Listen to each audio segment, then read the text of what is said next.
ఎల్సెల్ channel కి స్వాగతం. ఈ రోజు మన వీడియో కోడిగుడ్ల పులుసు చేస్తా చూపెడతా. మీకు కోడిగుడ్ల పులుసు చేసి ఎలా చేసుకోవాలో మేము చేసుకునే విధానంగా మీకు చూపెడతా. మా వీడియో లాస్ట్ వరకు చూడండి, మాకు సపోర్ట్ చేయండి.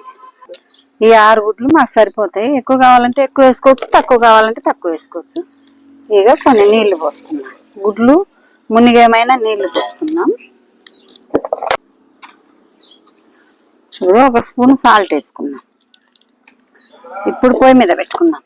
6 గుడ్లు వేసి ఒక స్పూన్ ఉప్పు వేసి నీళ్లు పోసి కొద్దిగా ఉడికేమైనా సరిపోయేమైనా పొయ్యి మీద పెట్టినా ఇంకా మూత పెట్టుకున్నాం. ఉడుకుతాయి గుడ్లు. ఒక 15 నిమిషాలు 20 నిమిషాలు అయితే ఉడికిపోతుంది. లోపల గుడ్లు ఉడికేసరికి ఇక నిమ్మకాయ పెద్ద నిమ్మకాయ సైజు ఉంది చింతపండు. ఇది కడిగి నానబెట్టుకున్నాం. గుడ్లు ఉడికే లోపల నానుతుంది అన్నమాట. సూపర్ ఉంటుంది ఫ్రెండ్స్. ఇట్లా చింతపండు పులుసు అవి వేసి గుడ్ల పులుసు చేసుకొని అన్నంలో కానీ సంగట్లో కానీ తింటే బ్రహ్మాండంగా ఉంటుంది.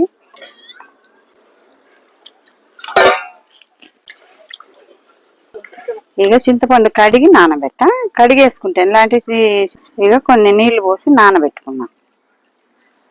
నానుతుంది. గుడ్లు ఉడికేసరికి నానుతుంది అన్నమాట. నిమిషాలు అయింది కదా ఫ్రెండ్స్, చూద్దాం. ఉడికిపోయినాయి. ఉడికినాయిలే. దించి పక్కన పెడదాం. దించి పక్కన పెట్టి ఈ గుడ్లు ఉడికినాయి కదా, చల్లారిన తర్వాత పైన పొట్టు తీసుకున్నాము. అంత లోపల ఈ తాలింపు వేసుకుందాం. హ్యాండిల్ పొయ్యి మీద పెట్టుకొని తాలింపు వేసుకుందాం. ఈ గుడ్ల పులుసులోకి చింతపండు నానబెట్టుకున్నాం కదా, ఇక ఈ 3 చిన్న సైజు టమాటాలు ఇవి కూడా మిక్సీ పెట్టి పోసుకుందాం. బాగుంటుంది గ్రేవీ, చిక్కగా అవుతుంది అన్నమాట. అందుకనే పోసుకుందాం. ఇక 2 పెద్ద సైజు ఉల్లిపాయలు కోసి పెట్టిన. ఇదిగో కొబ్బరి 2 స్పూన్ల, పెద్ద స్పూన్తో 2 స్పూన్ల కొబ్బరి. ఇది ధనియాల పొడి దాంట్లో దంచుకున్నాము, అందుకని అది అట్లా ఉందన్నమాట. ఇది ధనియాల పొడి 2 స్పూన్లు, అల్లం వెల్లుల్లి పేస్ట్ ఒక పెద్ద స్పూన్ నిండా, ఇక ఆయిల్, ఇదిగో 2 పచ్చిమిర్చి, కరివేపాకు ఎన్ని వేసి ఇప్పుడు కొన్ని వేసి కూర చేసి గుడ్ల పులుసు చేసి మీకు చూపించా ఎలా చేయాలో. నూనె వేసుకున్నాం. 2 స్పూన్లు పెద్ద స్పూన్తో బాగుంటుంది అన్నమాట. నూనె ఎక్కువ వేసుకుంటాం. ఆవాలు వేసుకున్నాం. కొద్దిగా జీలకర్ర వేసుకున్నాం. సరిపోతుంది. ఇంకా చిట్టపట్టలాడి నుంచి ఉల్లిపాయలు వేసేసుకున్నాం. ఇక ఉల్లిపాయలు వేసుకున్నాం.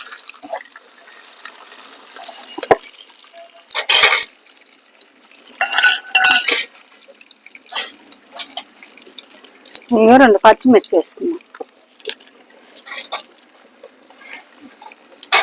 కరివేపాకు కూడా వేసుకున్నాం. అంత బాగా దోరగా నూనెలో మగ్గిన తర్వాత అల్లం వెల్లుల్లి పేస్ట్ వేసుకొని కొద్దిగా పచ్చివాసన పోయేదాకా వేయించుకున్నాం. దోరగా మాడింది కదా, ఇప్పుడు అల్లం వెల్లుల్లి పేస్ట్ వేసుకున్నాం. 1 స్పూన్ అల్లం వెల్లుల్లి పేస్ట్ వేసుకొని పచ్చివాసన పోయేదాకా వేయించుకున్నాం.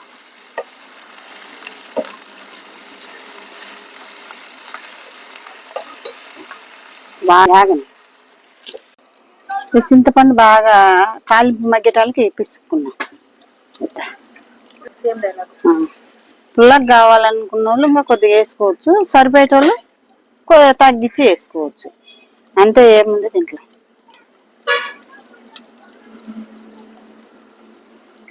వెల్లుల్లి పేస్ట్ కూడా దోరగా మాడింది కదా, తాలింపులో దోరగా వేగింది కదా. ఇప్పుడు పసుపు వేసుకుందాం 1 స్పూన్. ఇది కూడా అట్లా ఇట్లా అనుకొని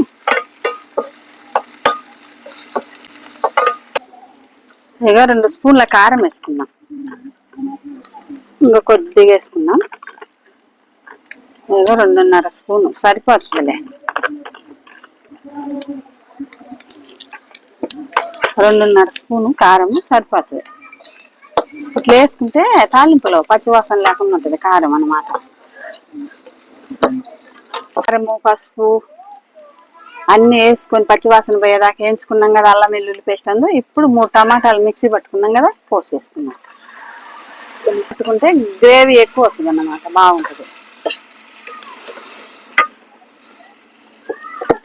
టమాటాలు ఉడకటం లేదు, గట్టిగా ఉండేవి కాబట్టి వేసుకున్నాం. ఇక ఉప్పు వేసుకున్నాం. ఇక 2 స్పూన్లు సరిపోకుంటే మళ్ళీ వేసుకోవచ్చు. పులుసు పోతాం కాబట్టి దీంట్లో కొద్దిగా ఉప్పు కొద్దిగా ఎక్కువ పడుతుంది, ఒకసారి స్పూన్ ఎక్కువ పడుతుంది అంతే. ఇప్పుడు ఈ చింతపండు పులుసు పిసికి పెట్టుకున్నాం కదా, ఇది కూడా పోసుకుందాం.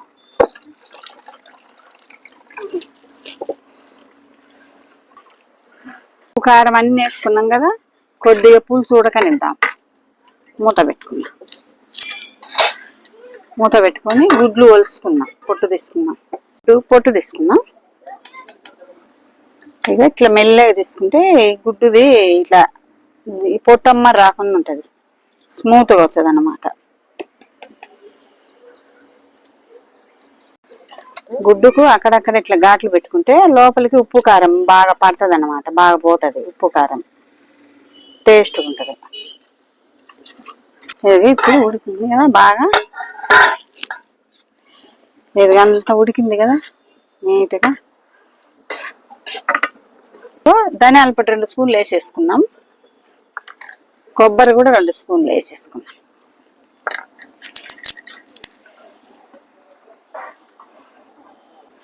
ఈ గుడ్లు కూడా ఇప్పుడు కాట్లు పెట్టుకున్నాం కదా వేసేసుకున్నాం.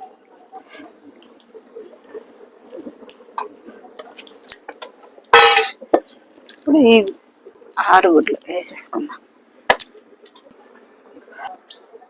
ఈ గుడ్లు వేసేసుకున్నాం కదా, ఇప్పుడు ఒక 5-10 నిమిషాలు బాగా అట్లా సన్న మంటలో బాగా ఉడికింది అనుకో, ఉప్పు కారం బాగా పడుతుంది అన్నమాట, బ్రహ్మాండంగా ఉంటుంది. దించుకుందాం. కొత్తిమీర వేసేసుకొని ఇక దించేసుకుందాం. కొత్తిమీర